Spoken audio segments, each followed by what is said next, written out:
Krishna, Hare Hare, Hare Rama.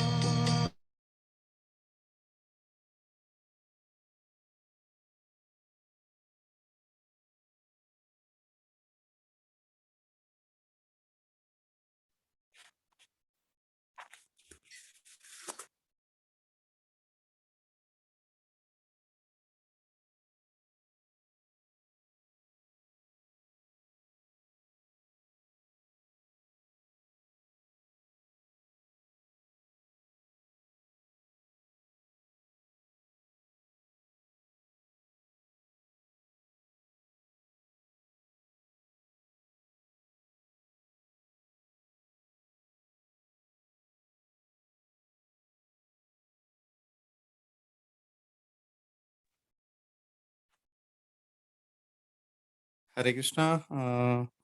सारे devotees का बहुत बहुत धन्यवाद जुड़ने के लिए, और स्पेशली रुद्र प्रभु का बहुत धन्यवाद। तो जैसे रुद्र प्रभु को सब जानते हैं, अमृतसर के बहुत अच्छे प्रीचर है, यूथ प्रीचिंग करते हैं और डीटी वर्शिप भी करते हैं, और काफ़ी अच्छे प्रीचर है, बहुत सालों से महाराज से जुड़े हुए हैं। तो प्रभु जी हमें पूरी बुक का रिवीजन करवा रहे हैं, तो प्रभु जी का बहुत बहुत धन्यवाद। Yes Prabhu, can start. Thank you very much. Hare Krishna, सभी का बहुत बहुत स्वागत है आज की इस पेज स्टडी की क्लास में। स्वागतम सुस्वागतम। और हम आज की क्लास को अच्छे से समझ पाए, इसके लिए हम गुरु महाराज और प्रभुपाद जी के चरणों में प्रार्थना करेंगे। गुरुवे गौर चंद्राय राधिकाय तदालये कृष्णाय कृष्ण भक्ताय तद्भक्ताय नमो नमः। मुखं करोति वाचालं पंगुं लंघयते गिरिं यत्कृपातमहं वन्दे श्रीगुरुं दीनतारिणं परमानंद माधवम श्री चैतन्येश्वरम। नमो विष्णुपदाय कृष्ण पृष्ठाय भूतले श्रीमते नवयोगेन्द्र स्वामिनिति नामिने नमस्ते प्रभुपाद देवे नाम संकीर्तन उच्चारिणे निर्विशेष शून्यवादी समस्ते इष्टारिणे। नमो विष्णुपदाय कृष्ण पृष्ठाय भूतले श्रीमते भक्ति वेदांत स्वामिनिति नामिने नमस्ते सारस्वती देवे गौरवाणी विचारिणे निर्विशेष शून्यवादी भाषाते इष्टारिणे। हरे कृष्णा। तो आप सभी भक्तों का हार्दिक स्वागत है फिर से एक बार। तो हम पढ़ रहे हैं हरे कृष्णा चैलेंज, यानी कि हरे कृष्णा चुनौती। तो बुक का जो कवर है उसी से हमें समझ में आ रहा है कि यहाँ पे प्रभुपाद जी चुनौती भरे प्रश्नों का उत्तर देंगे। तो प्रीचर्स जो हैं उनके लिए, जैसे हमने पहले भी डिस्कस किया था, ये बुक बहुत ही इंपॉर्टेंट है, क्योंकि प्रीचिंग में जो है बहुत बार हमें ऐसे लोगों का सामना करना पड़ता है, ऐसे प्रश्नों का सामना करना पड़ता है जो कि बहुत ज्यादा चैलेंजिंग होते हैं हमारे लिए। और ऐसे समय पे हमें जरूरत होती है कुछ ऐसे पॉइंट्स की जिनके द्वारा हम साइंटिफिकली सामने वाले को कन्विंस कर सके। जैसे शास्त्र बताते हैं 3 प्रकार के भक्त होते हैं, भक्तों में भी 3 श्रेणियां होती हैं। जो थर्ड क्लास भक्त होते हैं, तीसरी श्रेणी के जो भक्त होते हैं, उन्हें कहते हैं जो नव दीक्षित भक्त कहते हैं उनको न्यूफाइड डिवोटीज।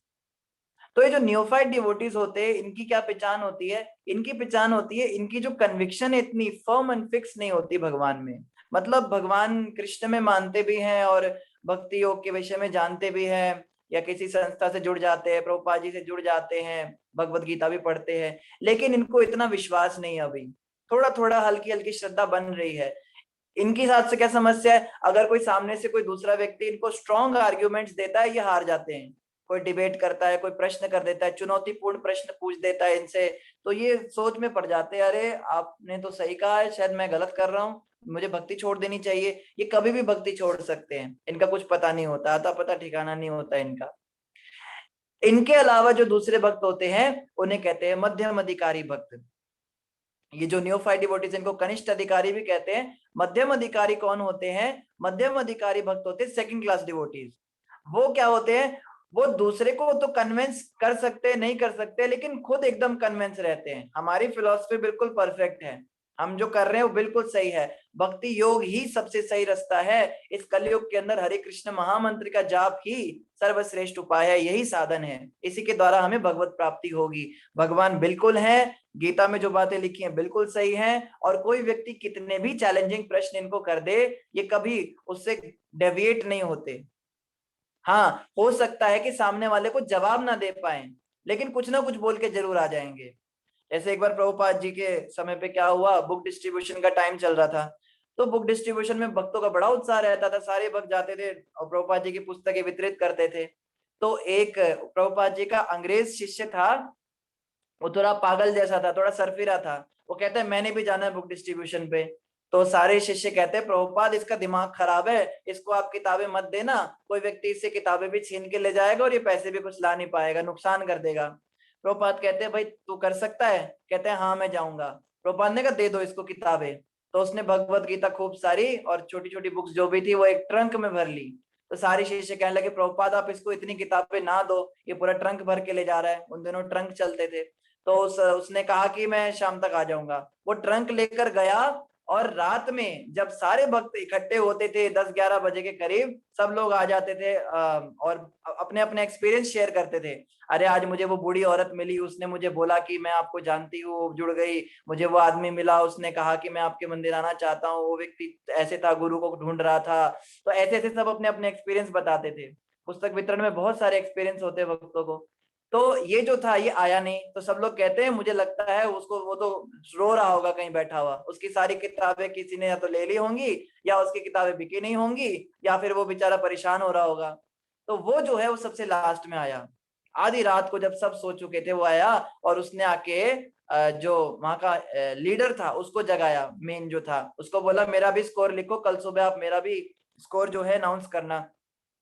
तो सुबह जो है जब स्कोर अनाउंस हुआ तो सब लोग हैरान रह गए, उसका स्कोर सबसे ज्यादा था, उसने सबसे अधिक पुस्तकें वितरित की थी। तो कुछ शिष्यों ने ऐतराज किया प्रभुपाद ये किताबों का स्कोर बता रहे, पैसे मांगो इससे, पैसे लेके आया फ्री में बांट के आया। तो उसने वो पिटारा खोला अपना ट्रंक और उसमें नोट भरे हुए थे, खूब सारे नोट उसने रख दिए।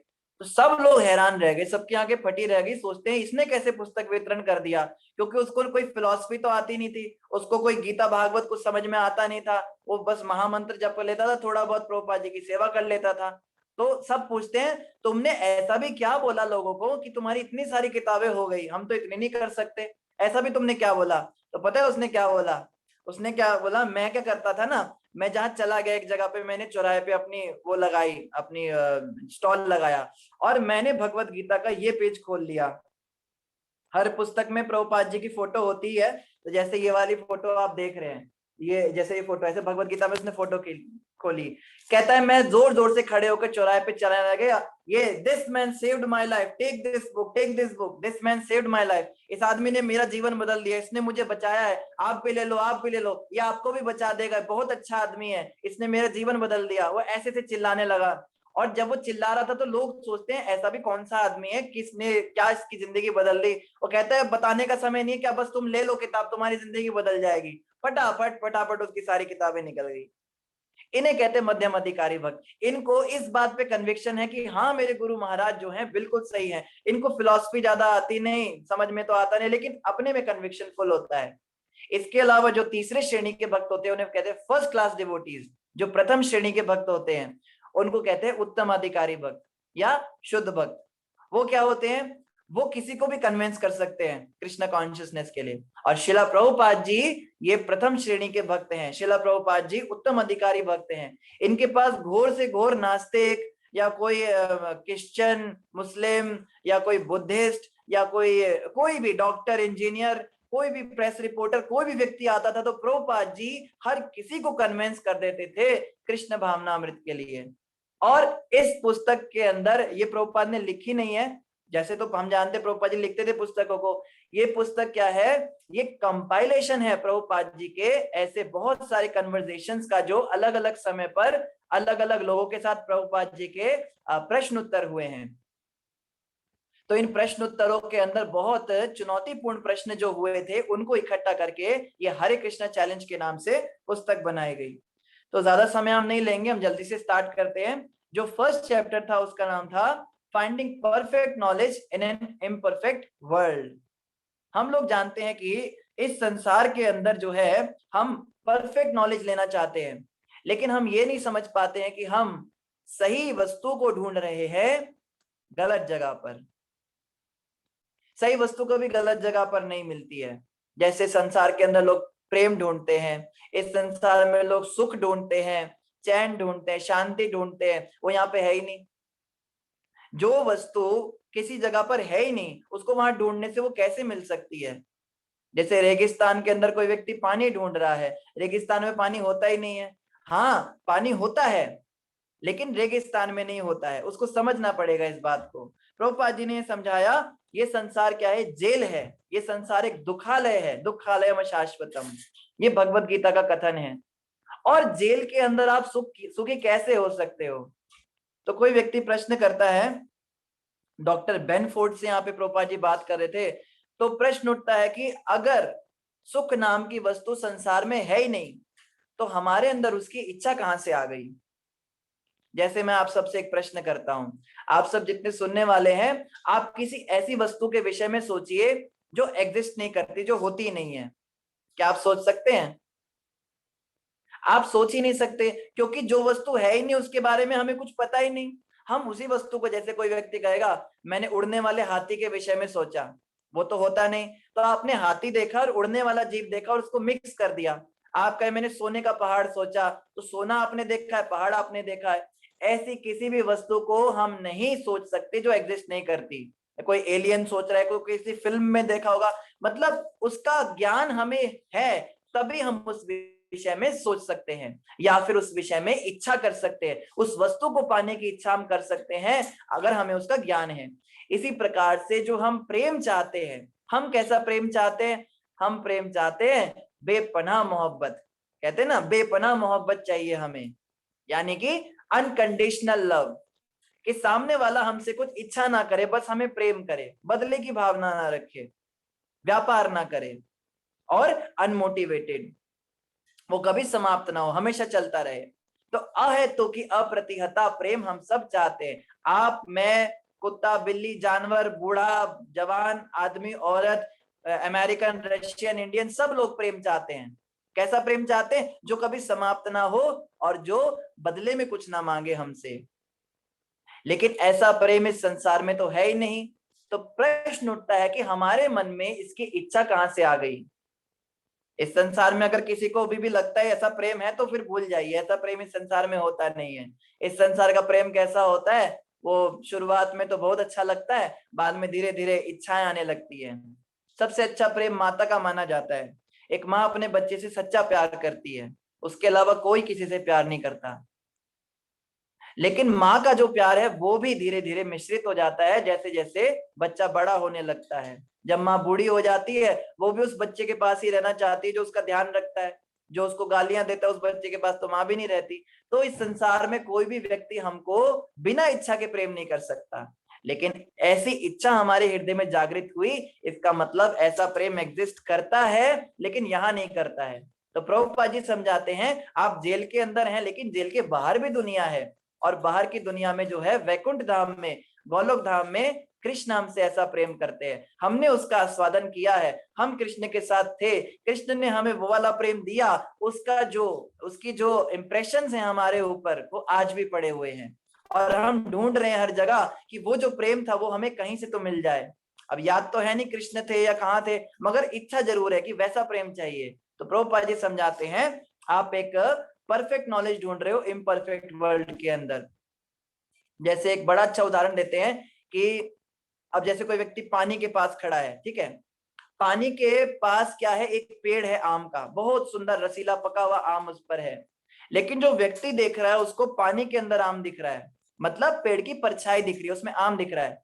अब उसको दिख रहा है आम है, प्रॉपर आम है, एकदम पका हुआ रसीला पीला पीला आम है।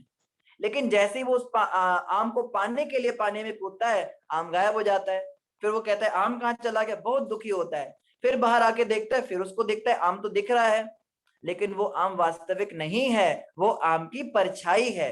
असली आम जो है वो पानी के ऊपर, पेड़ के ऊपर है, उसके लिए ज्यादा मेहनत लगेगी, पेड़ पे चढ़ना पड़ेगा और आम को पाना पड़ेगा। इसी प्रकार हमें प्रेम दिखता है इस संसार में, जैसे पति पत्नी का आपस में प्रेम दिखता है, माता पिता में बच्चों को दिखता है, बच्चों में माता पिता को दिखता है।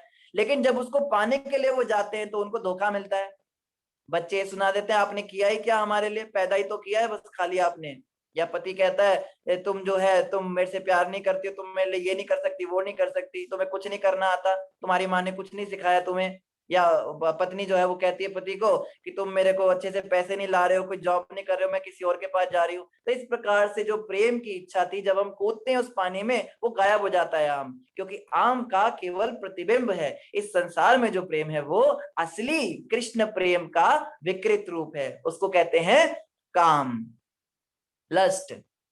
इस संसार में लव नहीं है, इस संसार में लस्ट है, ये प्रभुपाद जी ने समझाया।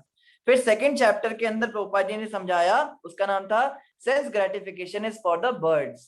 कोई व्यक्ति कहे भाई हमारा जीवन तो जो है इंद्र तृप्ति के लिए है, हम तो खाएंगे पिएंगे ऐश करेंगे, तुम बस हरे कृष्णा माला जपते रहो और सुबह और सोते रहो उसको उसमें, तुम कितने परेशान। लोग कहते हैं आप पागल हो क्या? नहीं, आप लोग ना पागल लगते हो। कई लोग आपको भी मिलेंगे, कहेंगे कि ऐसा कौन आदमी है जो सुबह 4 बजे उठेगा बिना इच्छा के। चलो इच्छा कर रहे हो आप उठने की, आपको कुछ पैसे मिल रहे हैं, आपको जॉब करनी है, कुछ मिल रहा है, आप लोग पागल हो चुके हो। आप सुबह उठते हो 4 बजे, आपको नींद आ रही है उसको तोड़ के, और आप किसी ऐसे व्यक्ति की पूजा कर रहे हो जो है ही नहीं, जिसको आज तक किसी ने देखा ही नहीं, और फिर आप माला रगड़ते हो, आप एक ही बात को बार बार रिपीट करते हो। आप ना, आपको ब्रेन वॉश कर दिया इस्कॉन वालों ने, आपको आपका दिमाग खराब कर दिया उन्होंने। क्यों दिमाग खराब कर दिया भाई? उन्होंने इसलिए दिमाग खराब कर दिया क्योंकि आप जो है ऐसा जीवन जी रहे हो जो आपको पसंद नहीं है, वो भी मजबूरी में। किसी को माला करना पसंद नहीं है, किसी को सुबह उठना पसंद नहीं, जैसे आज एकादशी है, कई लोगों को व्रत करना पसंद नहीं है, कई लोगों को और भी चीजें पसंद नहीं है। भक्ति योग में तिलक लगाना पड़ता है, धोती पहननी पड़ती है, 4 नियम, प्याज लहसुन छोड़ना पड़ता है, चाय कॉफी छोड़नी पड़ती है। आपकी इच्छा कर रही होगी KFC में जाके और अब वही सब खाने की जो पहले आप खाते थे पर आप नहीं खा सकते। आपकी इच्छा करती है शादी ब्याह में जाने की, कई तो कहते पता नहीं गले में ये क्या बांध दिया, ये जंजाल, ये पता नहीं तुलसी की माला नहीं है, ये मेरे गले का जंजाल है। इसको जब भी देखता हूँ मुझे बड़ा गुस्सा आता है, क्योंकि बाहर जब जाता हूँ मार्केट में कुछ खाने की इच्छा होती है, फिर इसका ध्यान आता है ये पहन रखी है। कई लोग बड़े फ्रस्ट्रेट हो जाते हैं, तो लोग मजाक उड़ाते हैं, आप फ्रस्ट्रेटेड जीवन जी रहे हो, आप तो पागल हो चुके हो। लेकिन प्रभुपाद जी समझाते हैं, आपकी काइंड इंफॉर्मेशन के लिए मैं बता दूं, आप भी संसार में स्वतंत्र नहीं हो। व्यक्ति कहता है मैं भक्ति नहीं करूंगा, मैं स्वतंत्र रहूंगा, जो इच्छा होगी वो खाऊंगा, जहां इच्छा होगा वहां जाऊंगा, मैंने नहीं इस्कॉन में रहना है, मैंने नहीं इस वैष्णव धर्म में रहना है, मैंने बाहर चले जाना है। प्रभुपाद कहते तुम कहीं भी चले जाओ, प्रकृति के 3 नियम तुम्हें हमेशा जकड़े रहेंगे, तुम कभी भी स्वतंत्र नहीं हो सकते हो। अगर तुम उड़ना चाहते हो तुम नहीं उड़ सकते, क्योंकि तुम्हारे पंख नहीं है। तुमको एक बहुत बड़े लोहे के विमान में बैठना पड़ेगा दुनिया भर का, उसमें तुम धुआं उड़ाओगे और हजारों रुपए खर्च करोगे, तब तुम इस इच्छा को पूरा कर सकते हो। तुम चाहते नहीं हो तुम्हें बूढ़ा होना, लेकिन तुम्हें बूढ़ा होना पड़ेगा। तुम मरना नहीं चाहते, तुम्हें मरना पड़ेगा। तुम नहीं चाहते बीमार होना, लेकिन तुम्हें कोविड हो जाएगा और तुम ऑक्सीजन सिलेंडर लेके घूमते रहोगे। फ्रस्ट्रेटेड लाइफ तो आप भी जीते हैं।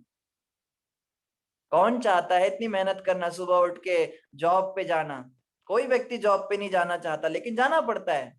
सर्दियों के अंदर, गर्मियों के अंदर, आंधी में, तूफान में जाना पड़ता है। कोई औरत दुनिया की नहीं चाहती गर्मी में, सड़ी गर्मी में, जब उसको पसीने से वो तरबतर हो रही है और किचन के अंदर काम करना, खाना बनाना अपने घर वालों के लिए, और उसको बनाना पड़ता है, उसकी ड्यूटी है। इसी प्रकार प्रभुपाद समझाते हैं, करना तो तुम्हें पड़ेगा, मेहनत तो तुम्हें करनी पड़ेगी, तपस्या तो तुम्हें करनी पड़ेगी। अगर तुम कृष्ण के लिए करोगे तो तुम्हें भगवत धाम मिलेगा, और अगर तुम माया के लिए करोगे, माया मतलब परिवार के लिए, पैसों के लिए, रिश्तेदार के लिए, तो तुम्हें नरक जाना पड़ेगा। अब इच्छा तुम्हारी है। तो बहुत अच्छा प्रभुपाद जी ने यहाँ पे समझाया कि आप चाहे कुत्ता बन जाओ, चाहे आप देवता बन जाओ, इस संसार के अंदर सबको जो है 4 चीजों की फैसिलिटी दी गई है: आहार, निद्रा, भय और मैथुन। खाने की, सोने की, बच्चे पैदा करने की और आगे अपनी रक्षा करने की। इसके अलावा कोई व्यक्ति सोच नहीं पा रहा है, इन चारों में सब फंसे हुए हैं। तो प्रभुपाद समझाते हैं, जो व्यक्ति भक्ति कर रहा है, जो नियमों का पालन कर रहा है, जिसने कंठी धारण की है, जो तिलक लगा रहा है, जो हरे कृष्ण महामंत्र का जप कर रहा है, जो मंगल आरती उठ रहा है, वो इस कचरे के डब्बे से हमेशा हमेशा के लिए निकल जाएगा, वैकुंठ प्राप्ति कर जाएगा, हमेशा के लिए भगवत धाम चला जाएगा। और वहां उसको ना दुख होगा, ना बुढ़ापा आएगा, ना बीमारी होगी, ना उसको मृत्यु आएगी।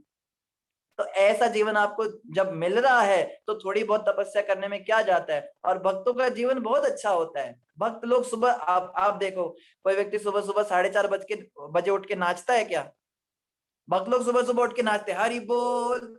नाचने का मतलब क्या है? हम खुश हैं, हमारा जीवन बहुत आनंदमय है। लोग जो है लाफ्टर क्लब खोलते, जबरदस्ती हंसते हैं वो उसमें जाके पार्क में हा हा हा हा ऐसे कर करके हंसना पड़ता है उनको, क्योंकि दुनिया में कुछ हंसी रही ही नहीं। हम लोग इतने खुश होते हैं और भक्त लोग इतनी हाइजीनिक जीवन जीते हैं, हमारा खान पान इतना शुद्ध। बाहर की चीजें वैसे भी कितनी गंदी होती हैं, आए दिन वीडियोस आती रहती है, इसमें ये मिलावट उसमें वो मिलावट, हम शुद्ध खा रहे हैं। हर तरह से भक्तों का जीवन जीवन जो है बहुत अच्छा है, और मरने के बाद भी हमें सुख।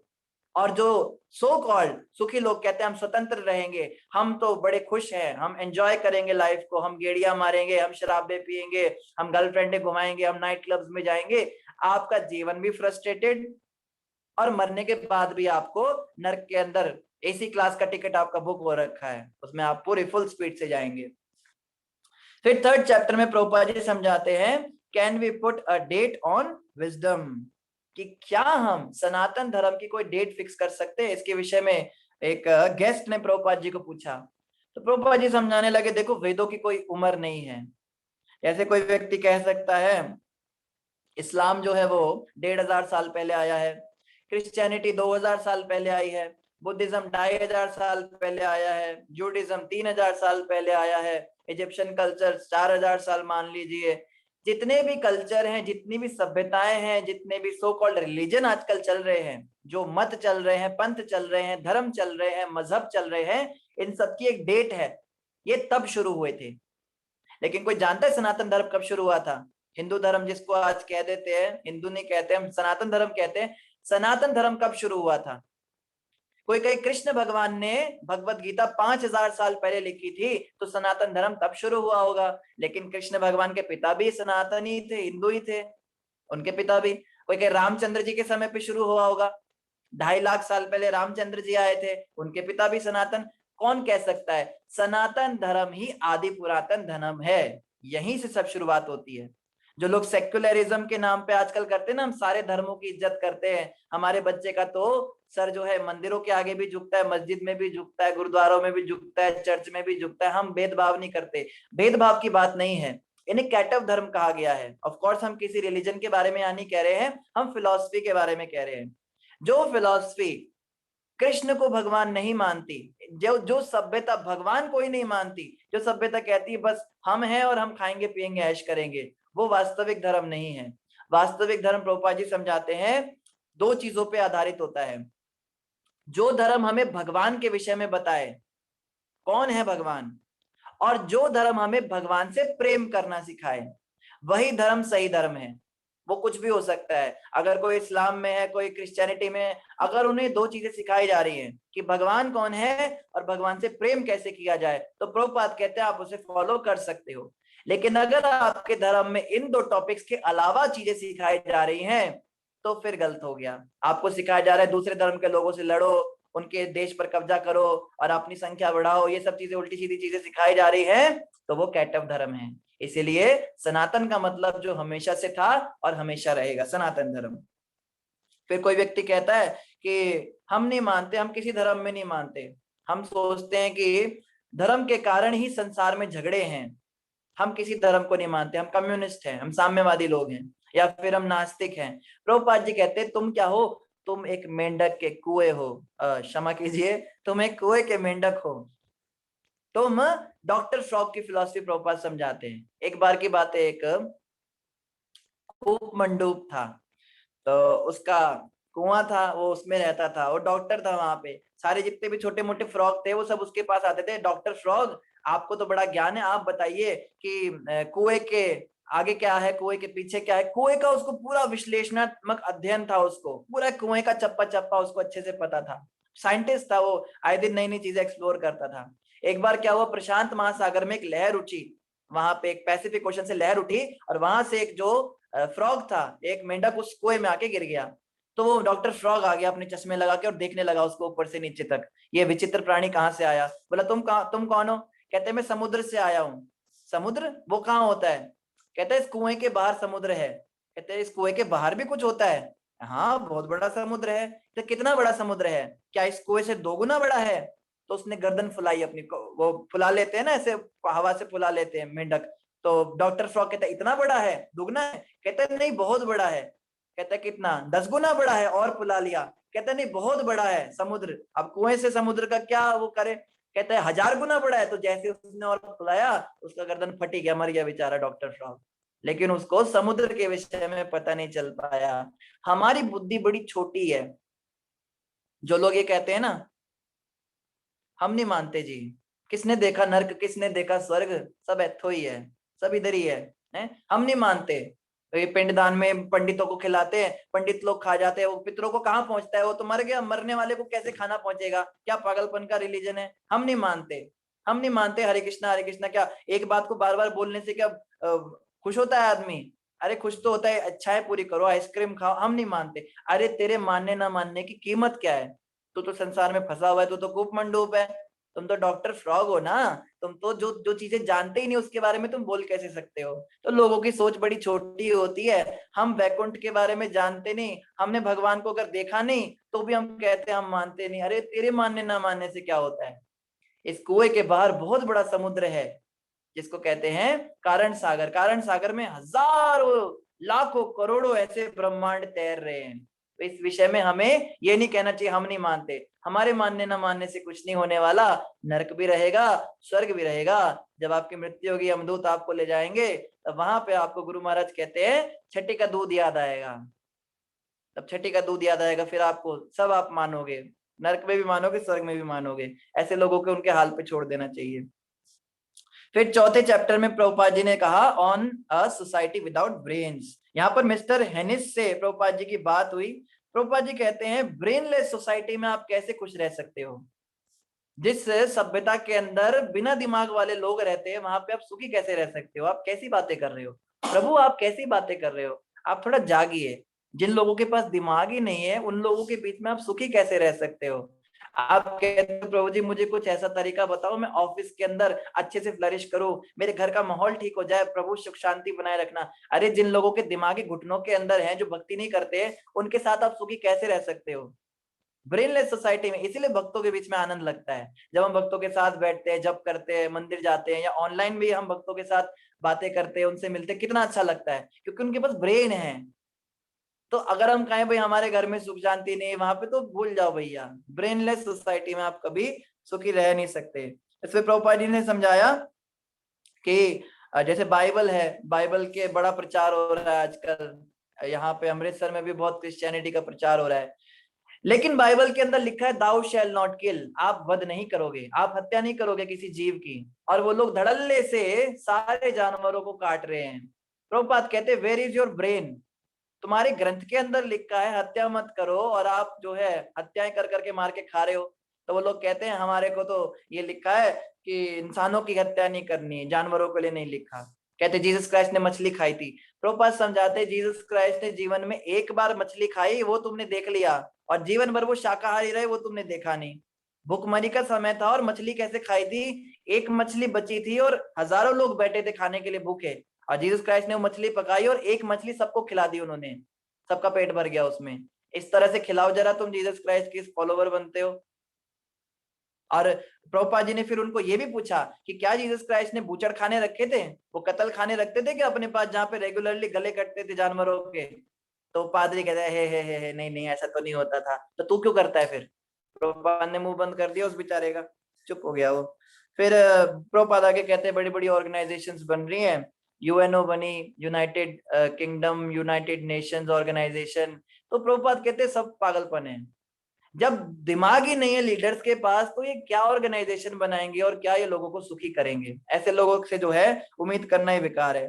फिर चैप्टर 5 आया। हम केवल 6 चैप्टर्स लेंगे आज, समय होने वाला है, 5 मिनट और लूंगा मैं। 5th चैप्टर में प्रभुपाद जी ने बताया plane living high thinking formula, यानी सादा जीवन उच्च विचार। आजकल क्या है? उच्च जीवन और बेहुदे विचार। लोग देखने में बड़े सुंदर हो गए हैं, पहले जमाने के लोग इतने सुंदर नहीं होते थे, ज्यादा ग्लैमरस हो गए हैं, ज्यादा लग्जूरियस हो गए हैं, पैसा ज्यादा हो गया है, जीवन और आसान हो गया है, घर और सुंदर हो गए, सुविधाएं बढ़ती जा रही हैं। लेकिन लोगों का जो व्यवहार है वो जानवरों से भी नीचे गिरता जा रहा है। चींटियां भी जब एक दूसरे से मिलती हैं, तो आप कभी देखो आमने सामने सब एक दूसरे को मिलके जाती हैं। एक चींटी मैं देख रहा था, एक चींटी सबसे मिलके जा रही थी। लेकिन हमको फुर्सत ही नहीं है। हमारी स्थिति कैसी हो गई है, हम तो कह रहे हैं हम लोग एडवांसमेंट की तरफ जा रहे हैं, बट एक्चुअली में हमारा जो एडवांसमेंट है वो केवल शरीर के स्तर का है। बिहेवियर इतने घटिया हो गए, हमारे मॉरल वैल्यूज का तो तिलांजलि दे चुके हैं, शर्म को तो खूंटे पे टांग कर जाते हैं घर के अंदर से, इतनी बुरी स्थिति हो रही है और हम कहते हैं एडवांसमेंट का जमाना। प्रभुपाद जी कहते हैं सादा जीवन जियो और उच्च विचार रखो, यही जीवन का फॉर्मूला है। प्रभुपाद ने हमें क्या दिया है, प्रभुपाद ने हमें धोती कुर्ता दिया है। जब 100 रुपए के धोती कुर्ते में हम जी सकते हैं तो फिर हम हजार हजार रुपए की जीन्स पैंट क्यों खरीदे, उसको हम पहनते हैं वो पैरों में भी चिपक जाती है, इतना दर्द होता है, इतना दुख होता है। माताओं के लिए प्रभुपाद ने साड़ी दी, आप सिंपल एक साड़ी लपेट के जब रह सकते हो, आपको इतनी महंगी महंगी ड्रेसेस क्यों खरीदनी है, केवल दिखावे के लिए। और दिखावे के बाद क्या, केवल वो पड़ी रहती है वार्डरोब में, इंतजार करती रहती है मेरा नंबर आएगा। और माता जी कहती है आपने मुझे आज तक कुछ दिलाया नहीं, मेरे पास कपड़े ही नहीं है, मैं क्या पहन के जाऊंगी। तो ऐसे फालतू की बातें हमारे दिमाग में आज तक भर दी गई हैं, ये सब विदेशों से आ रहा है, ये सब विदेशियात हमारे अंदर घुस रही है। हमारे भारत के लोग ऐसे नहीं होते थे। आप ज्यादा दूर मत जाओ, दादा पे चले जाओ, दादा परदादा सब धोती कुर्ता और माताएं साड़ी पहनते थे, सिंपल रहते थे, ज्यादा मेकअप नहीं लगाना, ज्यादा जिम विम नहीं जाना, शरीर अच्छे होते थे, व्यवहार अच्छा होता था। अतिथि को तो भगवान समझते थे कि कोई अतिथि घर में आ गया, भगवान आ गए। आजकल अपना कोई पहचान का भी आ जाता है तो पहले पूछते हैं दरवाजा खोलने से पहले रिटर्न टिकट कब का है आपका, पहले ये बताओ। अच्छा आगे बैठ गए, फिर पूछते हैं खाना खाएंगे आप या घर से खा के आए हैं। कहेंगे वैसे तो हम खा के नहीं आए, पर आपकी इच्छा हो तो खिला देना कुछ। हाँ ठीक है बेटा, बिस्किट और नमकीन ला दो जरा अंकल को, एक बिस्किट उठाने देंगे, फिर वो भी उठा के ले जाएंगे। इतनी ज्यादा व्यवहार खराब हो गया है। पहले आटा खुद पीसना पड़ता था, माताओं को खुद पीसती थी चक्की, फिर भी सबको हजारों हजारों लोगों को भी खिलाते थे, घर में कितने भी अतिथि आ जाएं। और आज पिसा पिसाया आटा था, फिर भी माता जी का मुंह सड़ जाता है, मैंने नहीं बनानी इनके लिए रोटी, मैं नहीं बनाऊंगी। ऐसी स्थिति हो गई। प्रभुपाद जी कहते हैं वापस वैदिक स्टैंडर्ड्स पे आइए और सिंपल लिविंग हाई थिंकिंग पर आइए। और लास्ट चैप्टर में एक डॉक्टर से प्रभुपाद जी बात कर रहे हैं, 6th चैप्टर में scientific proofs of the soul, इस पे बात हुई, तो इस पे ज्यादा चर्चा करनी नहीं है। प्रभुपाद जी ने बताया भैया आत्मा होती है, परमात्मा होते हैं। वो डॉक्टर कहता है मैं नहीं मानता, मैं नहीं मानता आत्मा नहीं होती, आत्मा को आप देख सकते हो। तो प्रभुपाद कहते हैं भाई देखने की तो बात ना कर, क्योंकि देख तो तू बड़ा कुछ नहीं सकता, तू हवा को नहीं देख सकता, तो संसार के अंदर तू अपनी पीठ नहीं देख सकता, आंखों के सबसे नजदीक तेरी पलकें, तो उसको नहीं देख सकता, भगवान को तू क्या देखेगा, तेरी योग्यता है भगवान को देखने की। लोग बड़ी बड़ी बातें करते हैं, हमें ये दिखाओ, बहुत सारी ऐसी चीजें हैं जो हम नहीं देख सकते मगर वो होती है, और बहुत सारी ऐसी चीजें हैं जो हमें दिखती हैं मगर वो होती नहीं। हमें रेगिस्तान में पानी दिखता है मगर वो होता नहीं है। हमें जो है पेंसिल जब हम डालते हैं पानी में टेढ़ी करके तो पेंसिल टूटी हुई दिखती है, पर पेंसिल सीधी होती है। तो हमारी देखने की क्षमता ही बेकार है, हमारी सुनने की क्षमता ही बेकार है, हमारी सूंघने की, सोचने की, हमारी सारी इंद्रियां ही अक्षम है। और भगवान क्या है, इंद्रियातीत है, गुणातीत है, भगवान सारी इंद्रियों के स्वामी है। तो इम्परफेक्ट सेंसेस से आप परफेक्ट व्यक्ति को कैसे समझ सकते हो।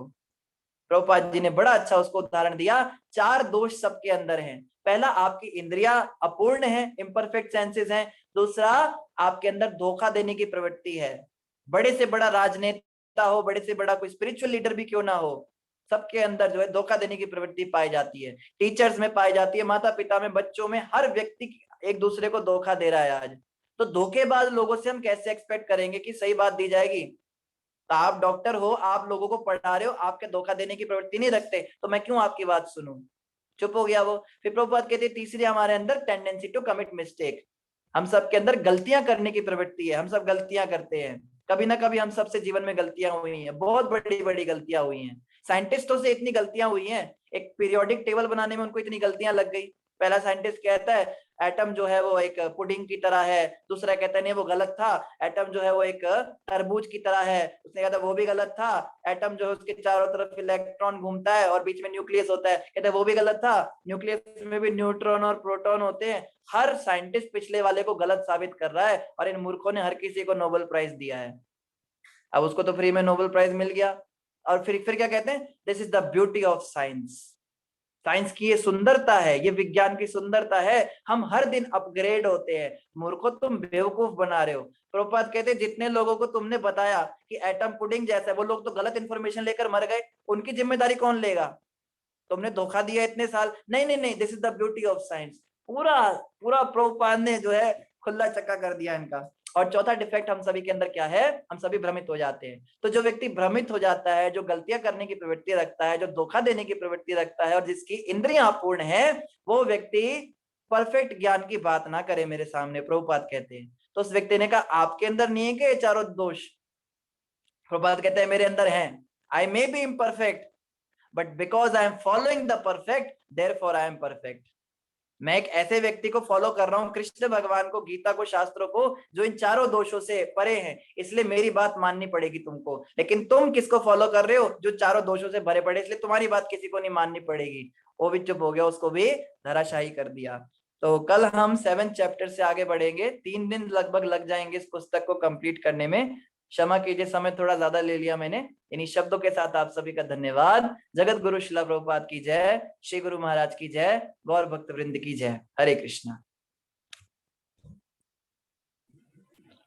Thank you so much Rudra Prabhu, आपने बहुत ही अच्छा आज सब लोगों को शॉर्ट एंड स्वीट 6 चैप्टर को आपने कुछ 36 मिनट में कंप्लीट किया।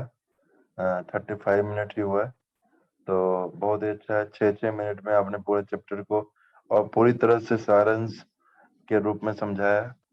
तो यही एक कुशल और एक एक्सपर्ट व्यक्ति का जो कि प्रभुपाद जी के हर वचनों को और पूरे हमारे जो आज के डेली लाइफ है उस दोनों को डेली करते हुए, ऐसा नहीं सोचे कोई कि प्रभुपाद ने बोला था आज से 50-60 साल पहले तो आज वो अप्लीकेबल नहीं है। भगवान ने भगवत गीता 5-6 साल पहले बोला, वो अप्लीकेबल नहीं है। तो आपने प्रैक्टिकल एग्जाम्पल लेके समझाया, उसके लिए आपको बहुत बहुत धन्यवाद। तो हम फिर मिलेंगे कल, 7वें चैप्टर से आगे शुरू करेंगे और हम इस चीज को आगे अच्छी तरीके से पढ़ के और समझ कर करके हम आगे बढ़ने का प्रयास करेंगे। Thank you so much. Hari बोल। हरे कृष्णा प्रणाम। हरे कृष्णा प्रभु जी। हरे कृष्णा गुरु जी, प्रणाम। हरे कृष्णा प्रभु जी। वेरी नाइस सेशन प्रभु जी, बहुत डिटेल से समझाया आपने। हरि बोल। हरि बोल, हरि हरि बोल।